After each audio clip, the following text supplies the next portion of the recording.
네, 제가 오늘 준비한 말씀의 제목은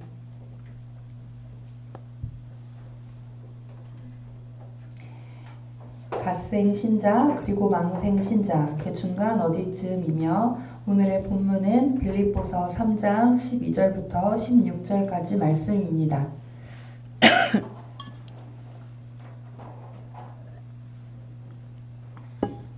먼저 본문을 함께 읽어보도록 하겠습니다.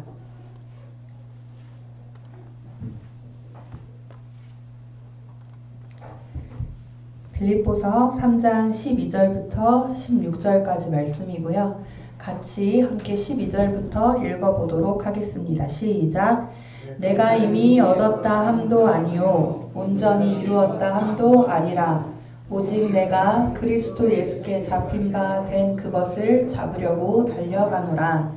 형제들아, 나는 아직 내가 잡은 줄로 여기지 아니하고 오직 한 일, 즉 뒤에 있는 것은 잊어버리고 앞에 있는 것을 잡으려고 표대를 향하여 그리스도 예수 안에서 하나님이 위에서 부르신 부름의 상을 위하여 달려가노라.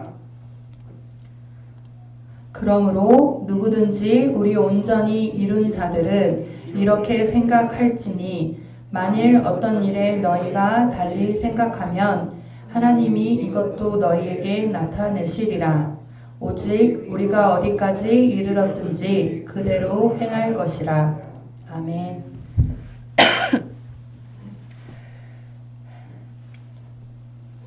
이 자리는 늘 언제나 그렇듯이 제게는 참 불편하고도 불편하고 아닌 척 간신히 숨기며 살고 있는 저의 민낯을 여과 없이 드러낼 수밖에 없는 그런 자리인 것 같습니다.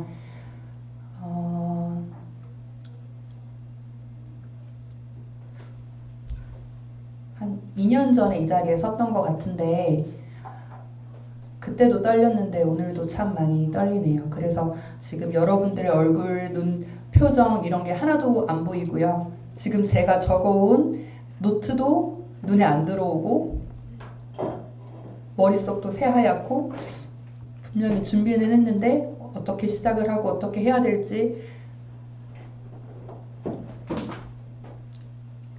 제 생각의 절반이 망한 것 같은데 이런 생각이 조금 많이 듭니다.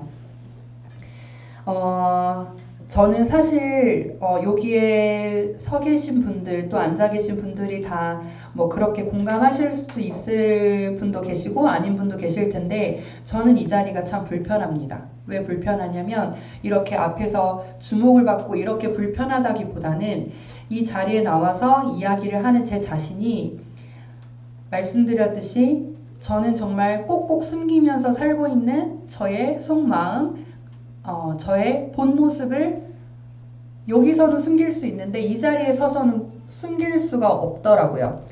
그러면 이걸 그대로 드러내야 되는데 그러기엔 내가 너무 부끄럽고 근데 그걸 드러내지 않고서는 이 자리에 서 있을 수가 없고 그래서 참 불편한 자리입니다. 특히나 사실 요즘 저는 고백하기조차 참 부끄럽지만 하나님 앞에서 알맹이가 빠진 채 살고 있습니다. 그렇기에 이렇게 여러분 앞에 서서 감히 드릴 수 있는 말씀이 정말 없습니다. 그런 생각만 가득합니다. 지금 네 주제에 네 상황에서 네가 무슨 말을 하겠냐. 그렇지만 그럼에도 불구하고 해야 하는 때이고 또 목사님을 통해 하나님께서 제게 하라 하셨으니 한없이 부족한 저이지만 가감없이 부족한 제 모습 그대로 또 제가 느낀 바를 여러분과 함께 이 시간 나누고자 합니다. 제 오늘 제목을 보고 많은 분들이 저게 무슨 말이지? 라고 하실 것 같은데요. 여러분, 제가 제목에도 썼듯이 갓생, 발음도 어려워요. 갓생과 망생의 뜻을 아실까요? 아시는 분 계세요?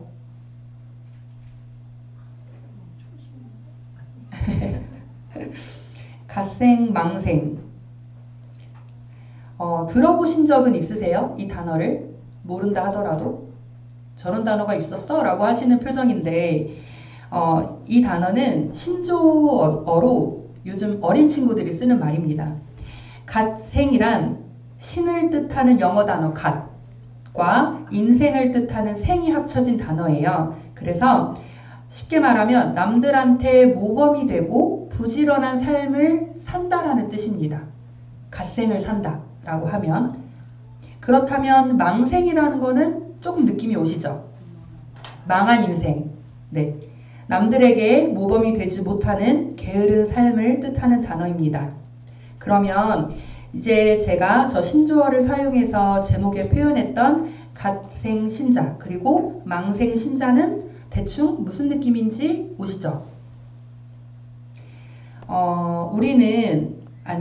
최소한 저는 사실 하나님을 믿는 신자라고 하는 그 모습을 이렇게 머릿속에 떠올렸을 때 여러분들은 어떤 모습을 떠올리시는지 궁금해요. 저는 제가 초등학교 때부터 엄마 교회 가시는 걸 따라다녔으니 별로 자랑하고 싶지 않은 숫자지만 교회에 발을 붙인 거는 그래도 20년이 훌쩍 넘었죠. 그런 제가 하나님을 믿는 신자를 머릿속에 이렇게 그림을 그려봤을 때는 이런 모습이었어요.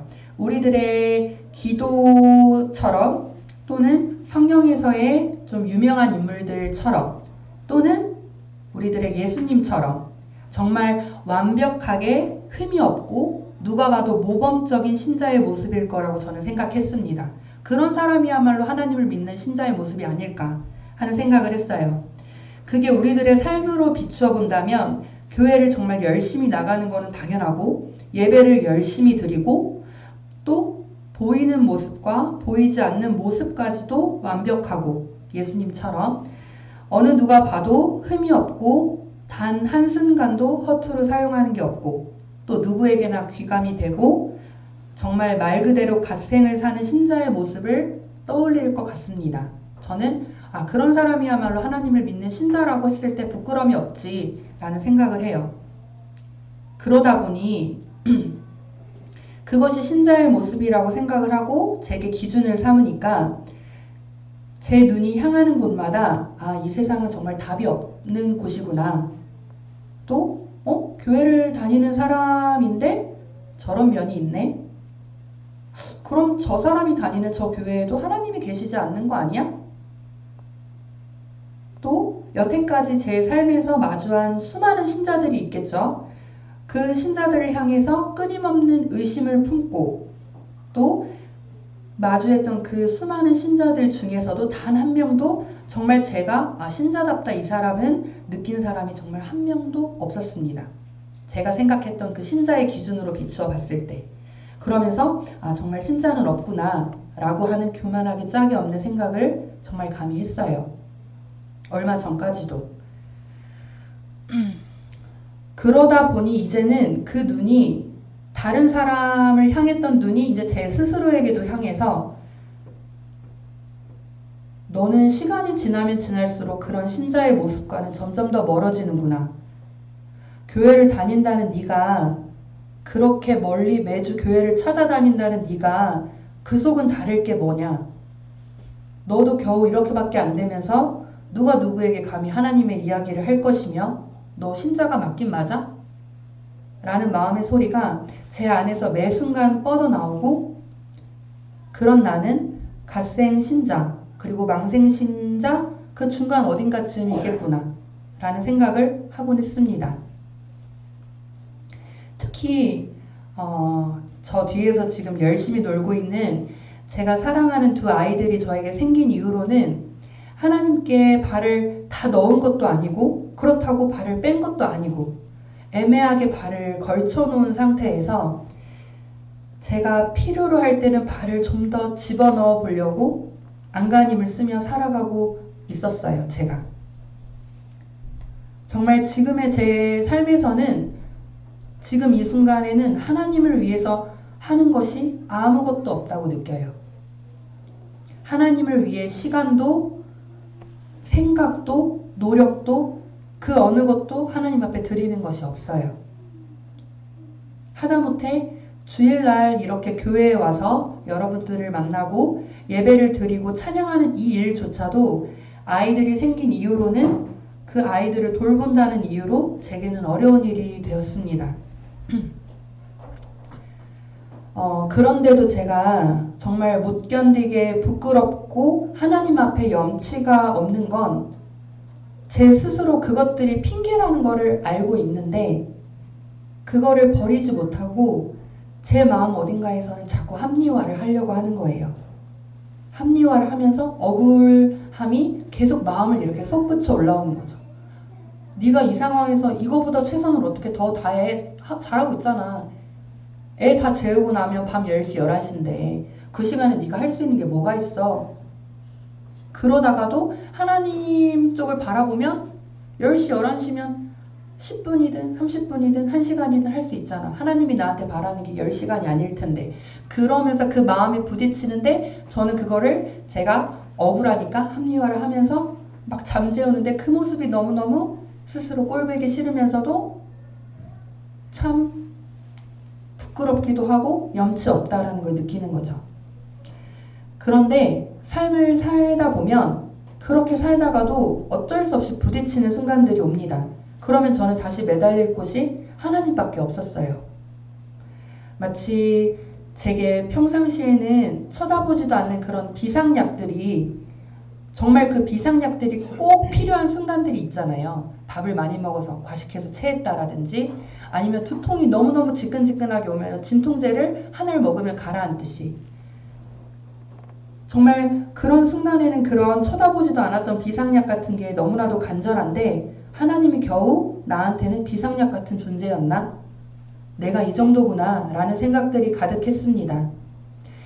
특히나 아이들을 핑계로 하나님으로부터 멀어졌는데 그런 아이들이 아프기라도 하면 부모인 제가 해줄 수 있는 것이 정말 아무것도 없으니까 그럴 때는 정말 당연히 무릎 꿇고 기도밖에 할 수가 없었어요. 그런데 그 기도하는 그 순간에도 하나님 앞에 기도하는 제 모습이 스스로에게 참 부끄러우면서도 염치가 없다고 느껴지고 좀 더 나아가서는 이중적인 제 모습에 염증을 느끼기도 했습니다. 그러다 보니 평상시에 제 삶에서는 하나님을 향해 나아가려는 모습을 자책하며 스스로 가두려고 하는 모습들이 좀 많아졌습니다.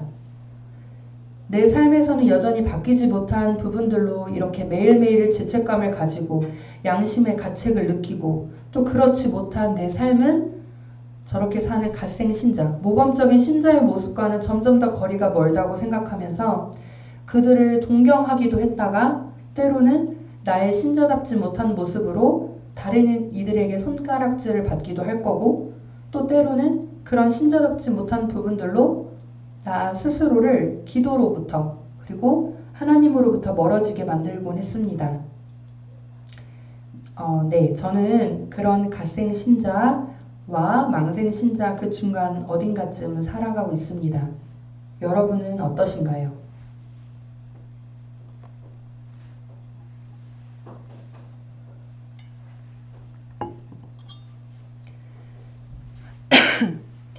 그렇게 악순환을 반복하는 제게 이렇게 또 말씀을 준비해야 할 상황이 어쩔 수 없이 생겼고 또 정말 많은 고민을 했습니다. 준비하려고 하면 할수록 제 마음 어딘가에서는 지금의 네 모습에서 무슨 얘기를 할 수 있겠냐. 너부터 잘해. 너나 잘해. 그 중간 어딘가쯤 살고 있는 네가 전할 얘기가 도대체 뭐가 있겠어 라는 외침이 끊임없이 들렸습니다. 그때 오늘의 본문이 그런 제 눈에 들어왔습니다. 오늘 본문은 저희가 함께 읽었던 빌립보서 3장 12절부터 16절까지 말씀인데요. 빌립보서는 사도 바울이 그 빌립보 교회 성도들을 위해서 쓴 편지죠. 그러면서 이제 중간을 제가 발췌한 건데 바울의 고백입니다. 내가 이미 얻었다 함도 아니고 온전히 이루었다 함도 아니다. 오직 내가 그리스도 예수께 잡힌 바 된 그것을 잡으려고 달려간다. 이 말씀이 제게 앞서 제가 여러분에게 고백했던 저의 그 악순환, 제가 끊지 못했던 제 마음의 끊임없는 울림, 그 소리를 한 번에 잠재웠던 말씀이었습니다. 사도 바울도 고백했어요. 저는 신자라 하면 중간이 없고 제가 앞서 말씀드렸듯이 그런 완벽한 신자의 모습을 갖춘 사람이야말로 정말 신자라고 붙일 수 있는 거고, 그런 사람이야말로 하나님을 제대로 믿는 거지. 그렇지 않고 뭐 저부터도 이렇게 흠이 많은 네가 과연 남들 앞에서 신자를 할 수 있겠냐라고 그런 생각을 했었는데, 그러다 보니 제가 여러분들에게 얘기를 드렸던 것처럼 제 눈에서 정말 신자라고 보였던 사람이 한 사람도 없었다라고 고백을 했잖아요. 근데 그 생각이 너무나도 교만하고 그 생각이 너무나도 잘못되었다라는 것이 12절에 여실히 드러납니다. 사도 바울도 이미 얻었다 하지 않았어요. 그리고 온전히 이루었다 하지 않았고, 내가 지금 하고 있는 건 그 온전하게 되기 위해서 그리스도 예수께 잡힌 바 된 그것을 잡으려고 달려가는 중이다 라는 고백을 하고 있습니다.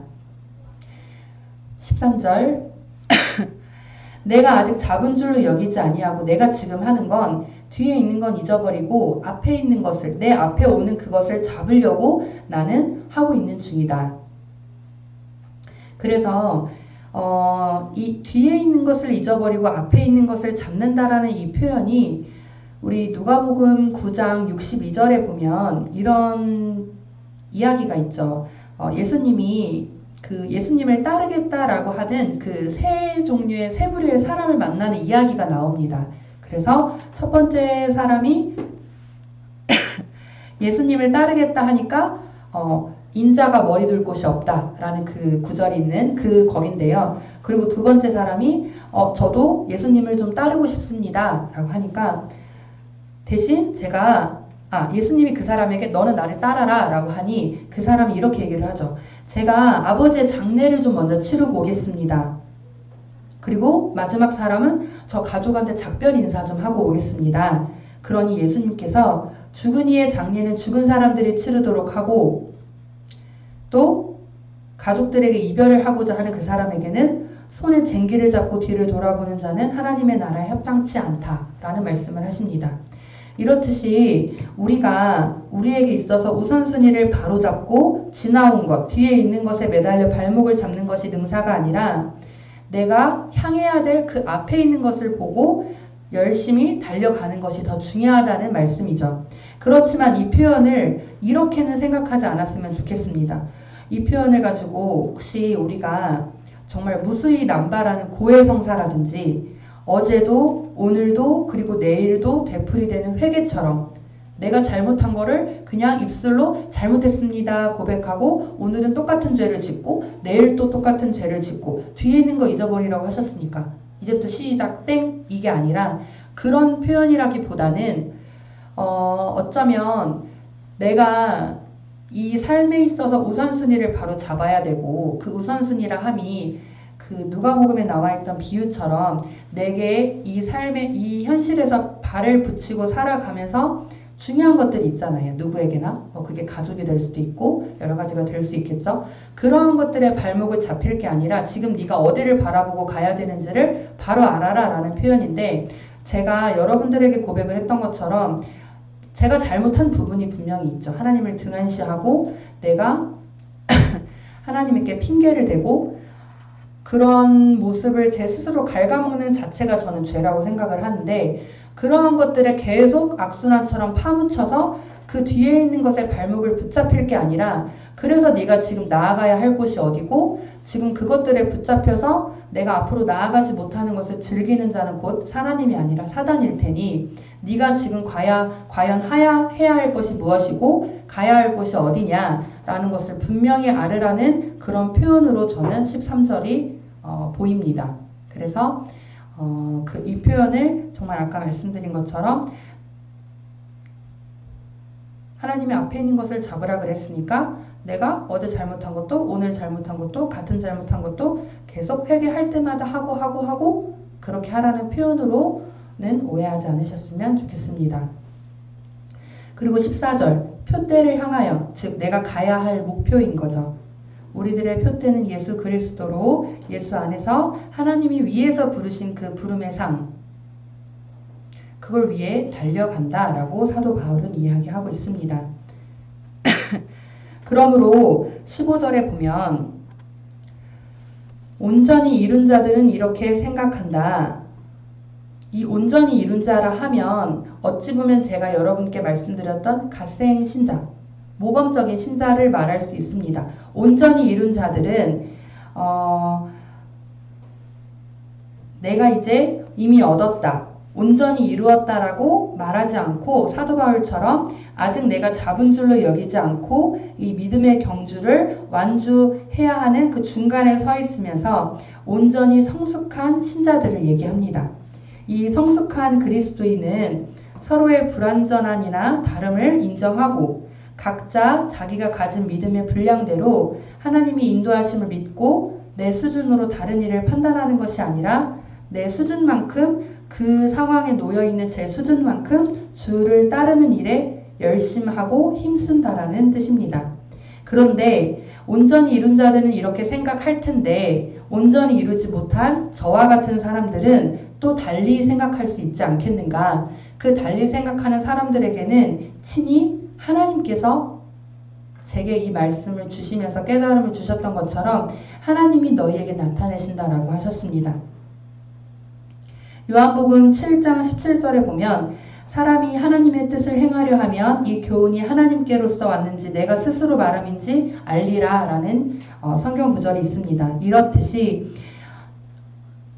하나님께서 이 온전히 이룬 자들처럼 또 사도 바울이 생각했던 것처럼 이렇게 생각하지 못하는 저와 같은 그런 생각을 하는 것까지도 이미 생각을 하신 것 같아요.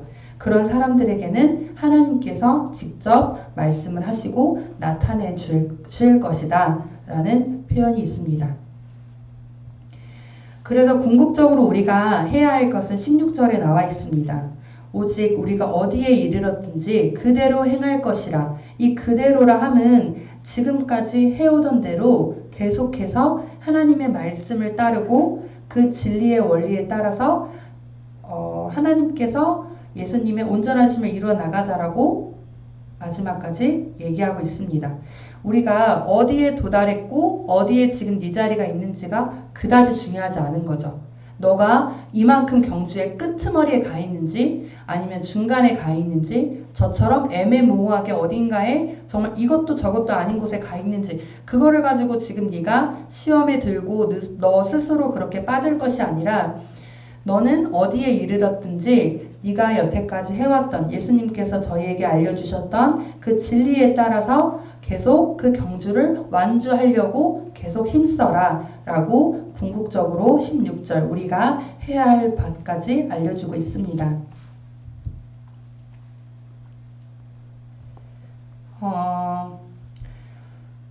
물론 100% 정결한 모범적인 신자가 있으면 참 좋겠지만 현실에서의 우리는 그렇지 못하고 그럴 수도 없고 갖은 시행착오를 거치며 바뀌지 않는 것이 아니라 0.1%씩 바뀌어 가고 있는 게 맞지 않을까 그런 생각이 듭니다.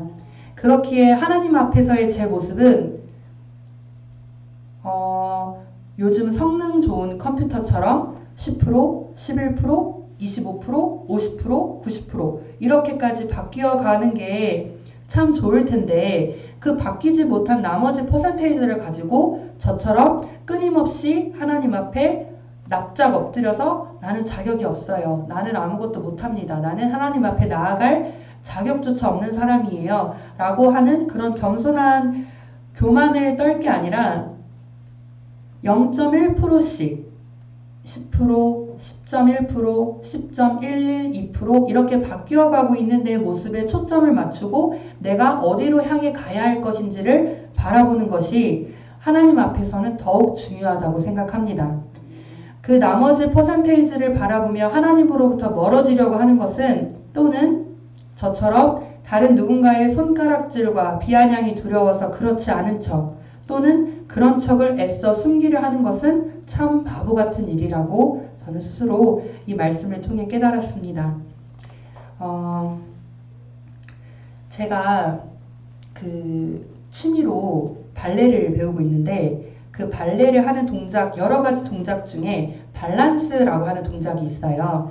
그 밸런스라 하면 한 가지 동작이 아니라 여러 가지 동작을 연계하는 동작으로 많이 쓰이는데 쉽게 말하면 발레리나들이 이렇게 서서 균형을 잡고 있는 동작들이 있습니다. 발 하나 까치발을 들고 서 있는다든지 아니면 허리를 이렇게 굽혀서 꼿꼿하게 서 있는다든지 이런 게 이제 밸런스라고 하는 동작인데 이 밸런스 동작이 굉장히 어려워요. 그 발레리나들이 이렇게 TV에서 하고 있는 것을만 바라보면 나도 할 수 있을 것 같은데 라고 막상 서 있으면 두 발로도 제대로 못 서 있잖아요. 저희는 그 한 발로 서 있는 게 굉장히 어려운데 이거를 계속 안 되는 저한테 저희 그 선생님이 잘하는 방법을 알려주시더라고요.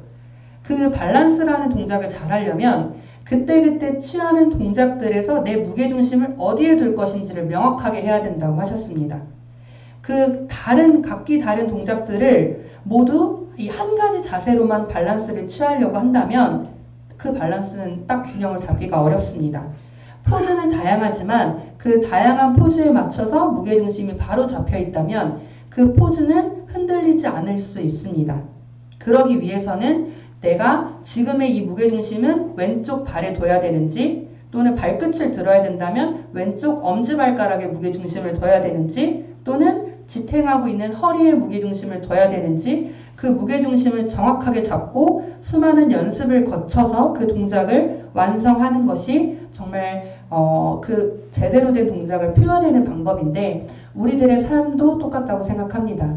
저도 그렇고 여러분도 그렇고 이 발을 붙이고 살아가고 있는 이 삶에서는 너무나도 다양한 상황들이 펼쳐지고 있기 때문에 나는 오늘 이렇게 생각하고 오늘 이런 모습으로 하나님 앞에 기도하고 나아가지만 내일 또 어떤 태풍과 같은 상황이 마주치면 저는 언제 그랬냐는 듯이 고꾸라지기도 하고 그 상황을 바로 볼 그런 여유조차도 없는 상황들이 참 많이 있습니다. 그럴 때 나의 영의 무게중심을 지금 어디에 둬야 하는지를 분명히 하고 그 무게중심을 바로 하지 않고 내 멋대로 내가 하고 싶은 대로 동작을 바로 하지 않고 하고 싶은 대로 그 수천 번 연습한다고 그 동작이 절대 되는 게 아니거든요. 무게중심을 바로 세운 다음에 동작을 세워야만 그 동작이 완성되는 것처럼 내 영의 무게중심이 지금 어디에 있어야 되는지를 분명히 한 다음에 그 상황들을 계속해서 견디어내 가고 단련함으로 인해서 내가 하나님 앞에 조금 더 신자다운 모습으로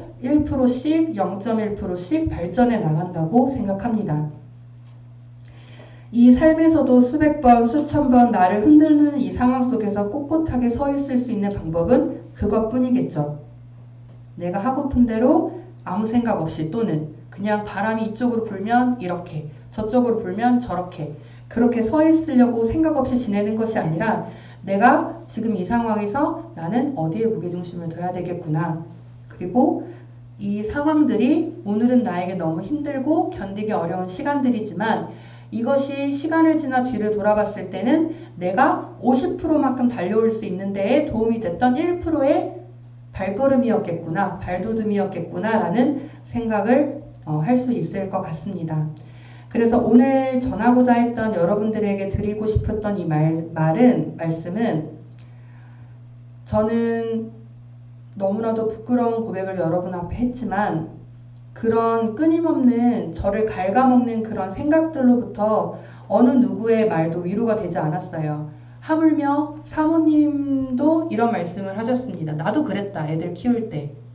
나도 그 태연이죠. 아이들이 어렸을 때 지금의 온유와 시온이만큼 키웠을 때 나도 그렇게 정신없이 교회 다녔던 것 같아 라고 하시는 말씀도 저에게는 큰 위로가 되지 않았어요. 지금 지난주도 그랬고 오늘도 그렇고 나는 주일날 이렇게 와서 예배를 드리고 가긴 가는데 난 오늘 뭐 했나. 근데 이 예배 말씀을 목사님이 친히 유튜브에 올려놓으시는데 그것조차 사실 잘 안 봐요. 아이들을 보고 있을 때는 얘네들을 봐야 되니까 못 본다라는 핑계를 대는데 아이들이 잠든 이후에는 그 재생 버튼이 안 눌러지는 거죠. 다른 재밌는 게 더 보고 싶고 내가 하루 종일 참았던 뭔가 내 욕구를 채워줄 수 있을 만한 그런 것들을 자꾸 손이 가고, 그런데 그런 모습들을 순간적인 내 욕구를 채우기 위해서 했지만, 그러다가 이제 이번 주에 교회 가면 도대체 나는 하나님 앞에서 뭐 하고 있는 건가? 그러다가 세게 맞는 순간들은 제 아이들이 아프거나 내가 하나님 앞에 기도할 수밖에 없는 그 순간에 하나님 고쳐주세요 라고 하는 그 기도는 하고 있지만 마음속으로는 야, 너 진짜 염치 없다 이런 생각을 끊임없이 했던 지난 2년간의 제 삶을 오늘의 이 말씀을 통해서 하나님은 제게 위로해 주셨고, 내가 하나님 앞에 그래서 지금 어떻게 해야 하는지, 그리고 내가 지난 2년간 해왔던 그 해결되지 않은 고민과 그 생각들이 얼마나 하나님 앞에는 쓸모없는 생각이 정말 맞았는지 이 말씀을 통해서 저는 위로를 받았습니다. 그래서 사실 제가 전하고 싶었던 그 내용만큼 여러분들에게 전달이 되었을지는 모르겠지만, 조금은 이기적인 마음이 이 자리는 나를 위한 자리였구나 라는 생각으로 제게 큰 위로가 되었던 그런 한 주간이면서 그런 말씀이었습니다. 여러분들도 혹시라도 저와 같은 생각을 말씀을 하지 못하셨지만 하고 계신 분들이 계시거나, 또는 저 앞에 나와 있는 사람이 저런 생각을 했었구나 라고 그런 생각이 드시는 분들도 이 말씀을 기억하시고, 오늘 우리가 달려가는 이 경주가 결코 나는 망생신자도 아니고 하나님 앞에는 갓생신자, 망생신자가 그렇게 중요하지 않구나. 내가 지금 하나님 앞에 달려가고 있는 이 길 어딘가에서 그냥 조금씩이라도, 한 발이라도 앞으로 나아가고 있는 것이 중요하겠구나. 그런 생각을 같이 나누는 그런 시간이었으면 좋겠습니다.